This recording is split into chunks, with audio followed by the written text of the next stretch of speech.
Hi guys, I'm Megan and this is Marco. He's going to be helping me out. This is my positioning video, okay?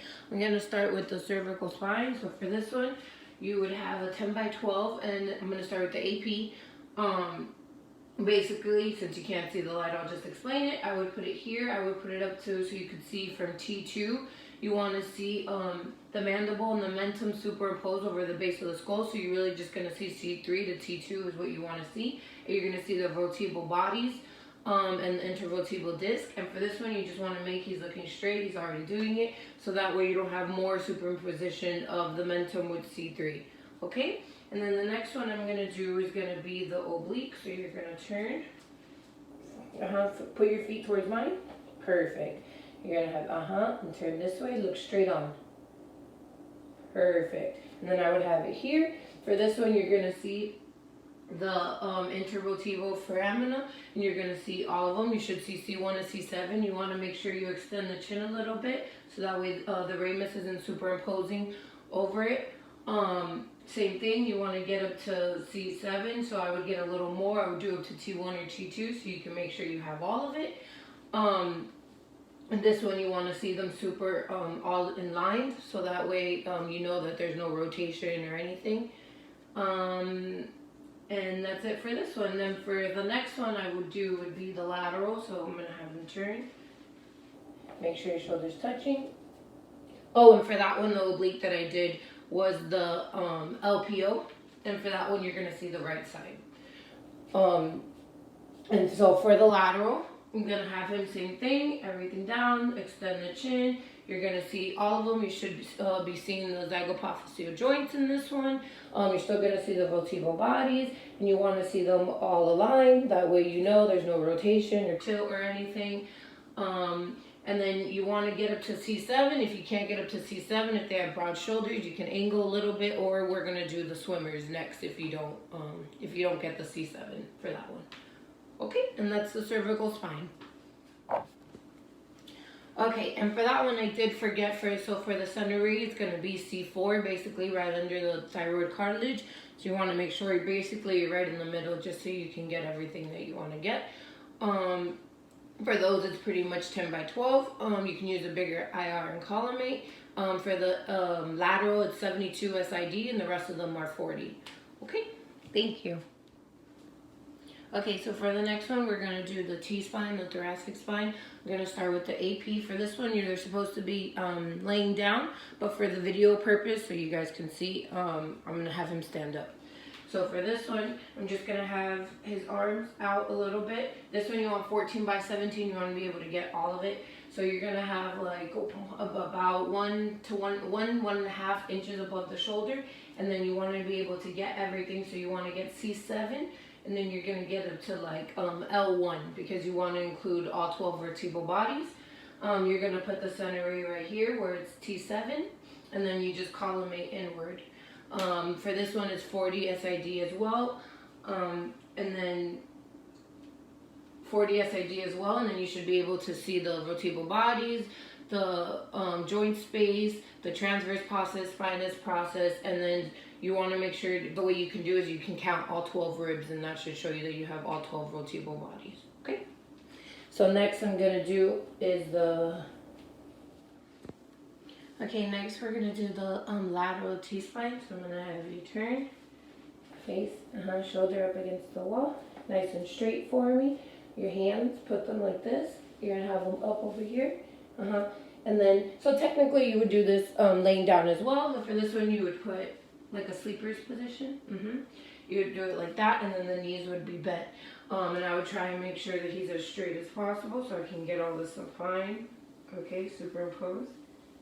Good, looking forward. So for this one you're going to do 40 SID, T7. You want to make sure, same thing, you're going to get all of them. So I would do C7 up here, up to L1. For this one you might not see T1 to T3 like super clear, but if you can't, then you just do a swimmers as well. So for this one you want to see the intervertebral foramina, you're going to see the intervertebral bodies, the joint spaces, and all that. So that's what that's for that one. And then for the oblique, you can put your arms down. For the oblique, I'm going to have you turn just a little bit. Yep, just like that, not too much. So for this one's 70 degrees. So you're gonna have it from a lateral, just 20. That's why I kept them in a lateral and I just turned him slightly. For this one, you're gonna put your arm up and you're gonna put this one behind. Perfect. And then for this one, for the posterior obliques, it's going to be on the upside. So I would have it here. For this one, you're doing the oblique to see the zygapophyseal joints. You should still see the vertebral bodies, the joint spaces. So for this one, the center ray is going to be the same thing, the T7. You want to make sure you get everything, okay? It would be same thing, 14 by 17, and just collimate inward. Next, we're going to do the L spine, the lumbar spine. So this one as well, he would be laying down, but for video purpose, I'm having him standing up. So for this one, you would have him laying down, and don't do it, but you want him to flex the knees because you want to make sure, because of the curvature of the spine, that the spine's nice and straight and in the middle. So for this one, you want to include T12, and then the sacrum, because you want to make sure you get L1 through L5, and the L5 S1 junction for this one. Right here for the center ray, I would do his iliac crest, and then just put it there, right in the middle. So I would get for his iliac crest and put it there. And then you just collimate inward. So for this one, you can't shield because it's going to cover the area of interest. You want to make sure you get the vertebral bodies, the joint spaces. For this one, you're going to see the spinous process and the transverse process. Next, we would do the lateral. So turn, face the wall. Nope, yeah, like that. Shoulder touching, perfect. For this one, stand straight though. For this one, you would do the same thing. Hands, sleeper position, bend the knees. Make sure, well, you don't have to, but laying down, he would bend the knees. Make sure the back is nice and straight, that he has enough support. If you need to put a sponge, you can. For this one, you want to make sure you do include L1 through L4. You're going to see the L5 S1 junction in this one. You should see it, so you want to get some of the sacrum for this one. You should see the vertebral bodies superimposed. This one, you're going to see the intervertebral foramina. And then the same thing, the CR should be the iliac crest. Alright, and then, like I said, collimate inward, so you're not over radiating the person. Then, since you already have them in the lateral, my third position would be the spot, L5 S1 lateral spot.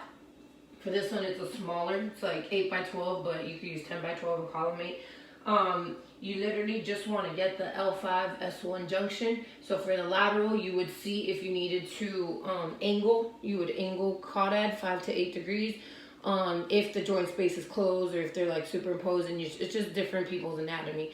So if you don't need to angle, it'd be perpendicular. So what you want to do is you want to get the iliac crest again, and then you want to do it.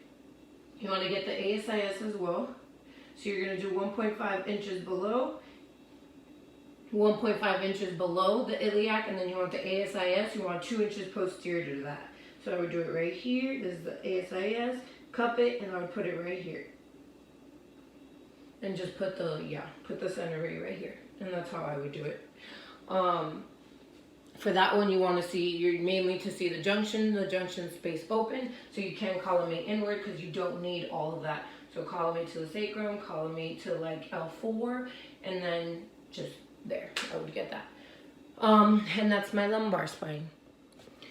Alright, so don't do it. So for this one, we're going to do the ribs. I'm going to do, this one's to see the posterior ribs. We're going to do above the diaphragm, double bilateral ribs to see the posterior ribs. Basically, it's kind of like a chest x-ray. So you want the center ray 3 to 4 inches below jugular notch, which would leave you at the level of T7. You're going to see 1 through 9 ribs visible, and you can do this for fractures mainly, but for other things too as well. You want to make sure you include all of it, so I would put the light a little bit above the shoulders, like 2 inches above, and then T7, and then you should be able to get everything you need. This one is on inspiration as well.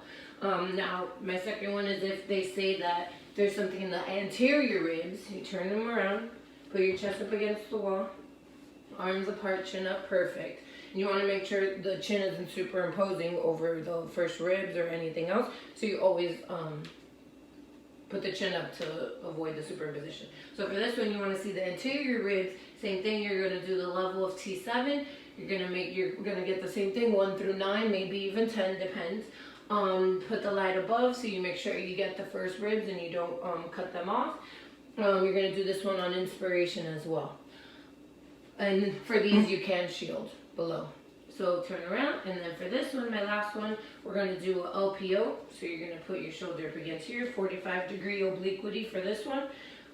This one you're gonna put up, out, and a little less. No, you're good. Wait, stop. Okay. Right there, stand straight. Okay, right there. Turn your feet a little bit. There you go, perfect. Out.